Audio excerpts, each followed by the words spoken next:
भारतीय राज्य ओडिशा में हिंदुओं की प्राचीन और पवित्र 7 नगरियों में से एक पुरी में स्थित जगन्नाथ मंदिर को बहुत ही प्राचीन माना जाता है।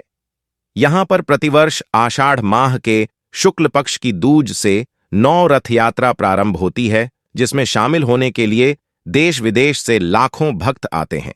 आओ जानते हैं इस जगह और मंदिर के बारे में 25 रोचक जानकारी। 1. कब बना था यह मंदिर? इस मंदिर को सतयुग के राजा इंद्रद्युम्न ने बनवाया था। समय समय पर इस मंदिर का जीर्णोद्धार होता रहा। इस मंदिर का सबसे पहला प्रमाण महाभारत के वन पर्व में मिलता है।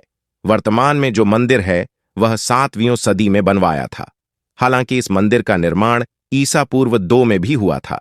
यहां स्थित मंदिर 3 बार टूट चुका है। 1174 ईस्वी में ओडिशा शासक अनंग भीमदेव ने इसका जीर्णोद्धार करवाया था। मुख्य मंदिर के आसपास लगभग 30 छोटे बड़े मंदिर स्थापित हैं। 2. नीलमाधव। ब्रह्म और स्कंद पुराण के अनुसार यहां भगवान विष्णु पुरुषोत्तम नीलमाधव के रूप में अवतरित हुए और सब्र जनजाति के परम पूज्य देवता बन गए। ज्येष्ठ पूर्णिमा से आषाढ़ पूर्णिमा तक सब्र जाति के दैतापति जगन्नाथ जी की सारी रीतियां करते हैं। 3. श्री हरि विष्णु पूजे गए श्री राम के रूप में। पुरुषोत्तम हरि को यहां भगवान राम का रूप माना गया है। रामायण के उत्तराखंड के अनुसार भगवान राम ने रावण के भाई विभीषण को अपने इक्ष्वाकु वंश के कुल देवता भगवान जगन्नाथ की आराधना करने को कहा।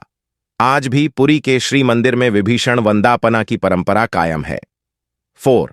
श्री कृष्ण बने जग के नाथ जगन्नाथ। बाद में नीलमाधव को श्री हरि विष्णु के 8वें अवतार श्री कृष्ण के रूप में पूजा जाने लगा। साथ ही उनके बड़े भाई बलभद्र और बहन सुभद्रा को भी पूजा जाने लगा। इसके पीछे भी एक कथा है। 5. सभी दिशाओं से रक्षा होती है इस क्षेत्र की।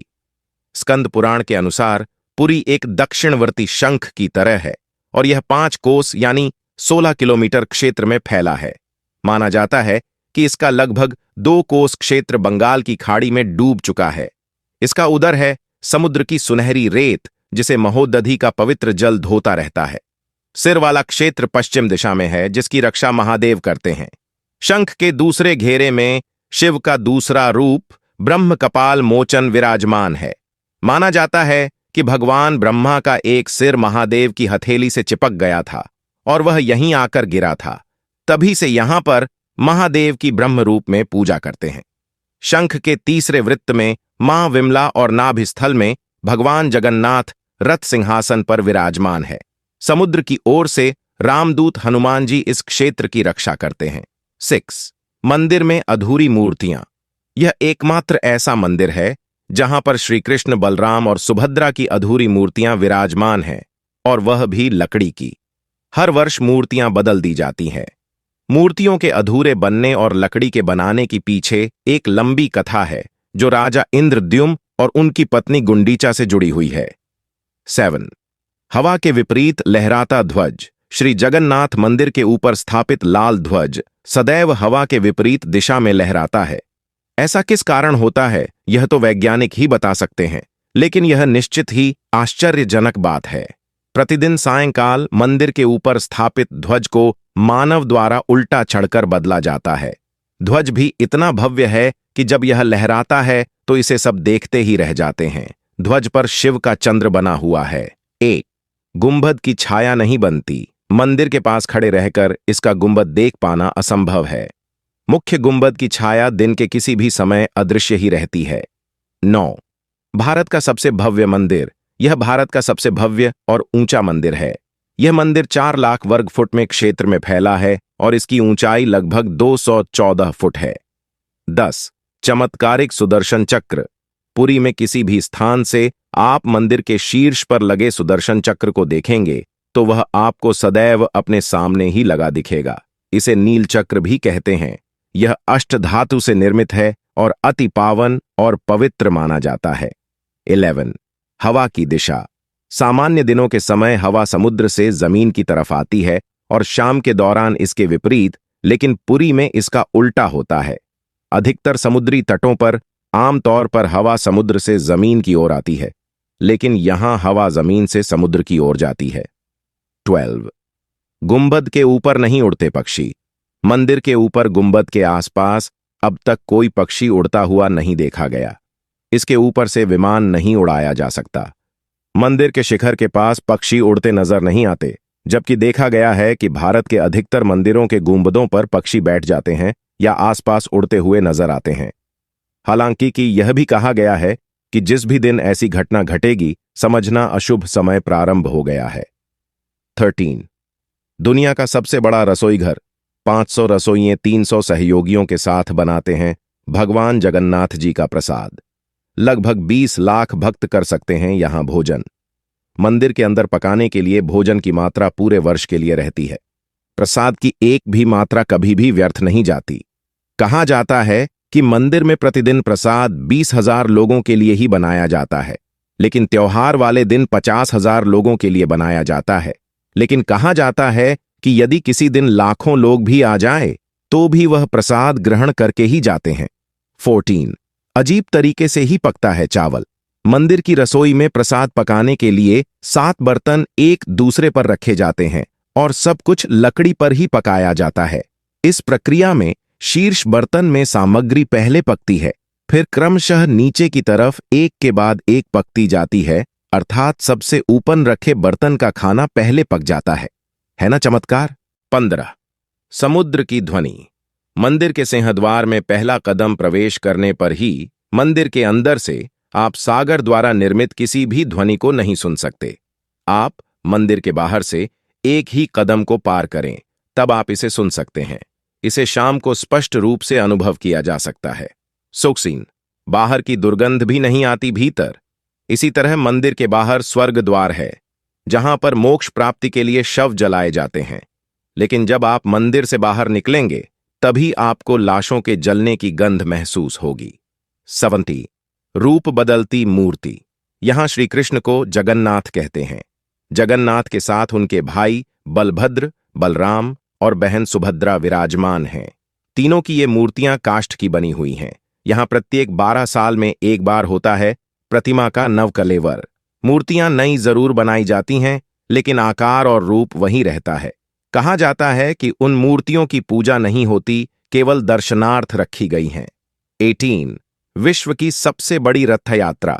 आषाढ़ माह में भगवान रथ पर सवार होकर अपनी मौसी रानी गुंडिचा के घर जाते हैं। यह रथ यात्रा 5 किलोमीटर में फैले पुरुषोत्तम क्षेत्र में ही होती है। रानी गुंडिचा भगवान जगन्नाथ के परम भक्त राजा इंद्रदयुम्न की पत्नी थी, इसीलिए रानी को भगवान जगन्नाथ की मौसी कहा जाता है। अपनी मौसी के घर भगवान 8 दिन रहते हैं। आषाढ़ शुक्ल दशमी को वापसी की यात्रा होती है। भगवान जगन्नाथ का रथ नंदी घोष है, देवी सुभद्रा का रथ दर्पदल्लन है और भाई बलभद्र का रक्षतल ध्वज है। पुरी के गजपति महाराज सोने की झाड़ू बुहारते हैं, जिसे छेरा पैरण कहते हैं। 19 हनुमान जी करते हैं जगन्नाथ की समुद्र से रक्षा। माना जाता है कि 3 बार समुद्र ने जगन्नाथ जी के मंदिर को तोड़ दिया था। कहते हैं कि महाप्रभु जगन्नाथ ने वीर मारुति हनुमान जी को यहां समुद्र को नियंत्रित करने हेतु नियुक्त किया था, परंतु तब हनुमान भी जगन्नाथ, बलभद्र एवं सुभद्रा के दर्शनों का लोभ संवरण नहीं कर पाते थे।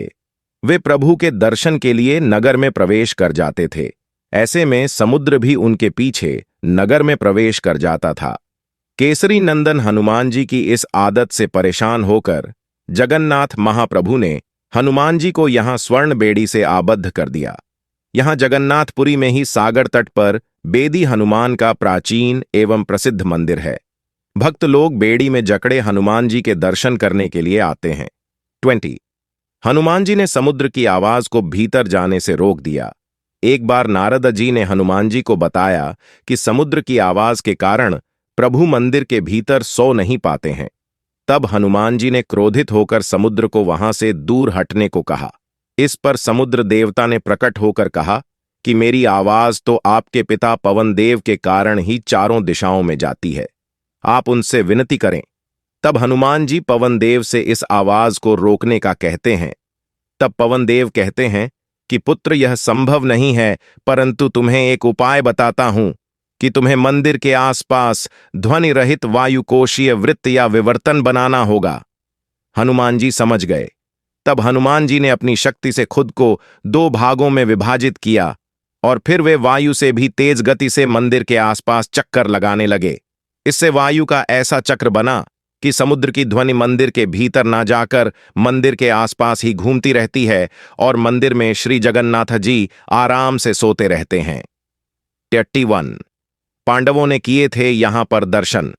किंवदंतियों के अनुसार कहते हैं कि अज्ञातवास के दौरान द्रौपदी 5 पांडव भगवान जगन्नाथ के दर्शन करने गए थे। प्रभु जगन्नाथ के मंदिर के अंदर पांडवों का स्थान अब भी मौजूद है। ऐसा कहते हैं कि भगवान जगन्नाथ जब चंदन यात्रा करते हैं तो 5 पांडव उनके साथ नरेंद्र सरोवर जाते हैं।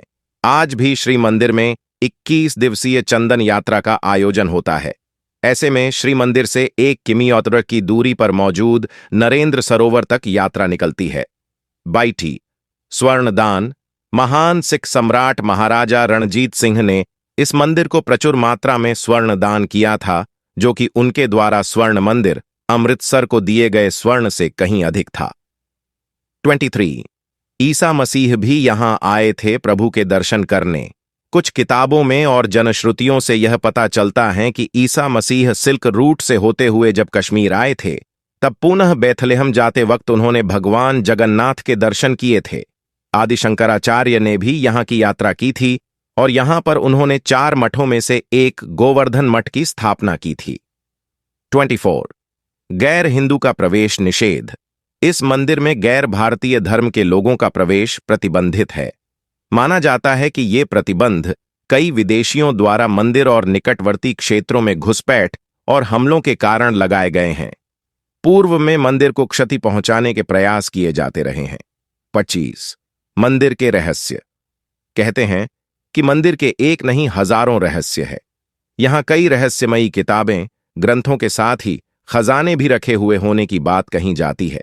एक ऐसा भी समय था जबकि सैकड़ों वर्षों के लिए मंदिर रेत में दब गया था और भविष्यवाणी है कि आने वाले समय में भी ऐसा होने वाला है।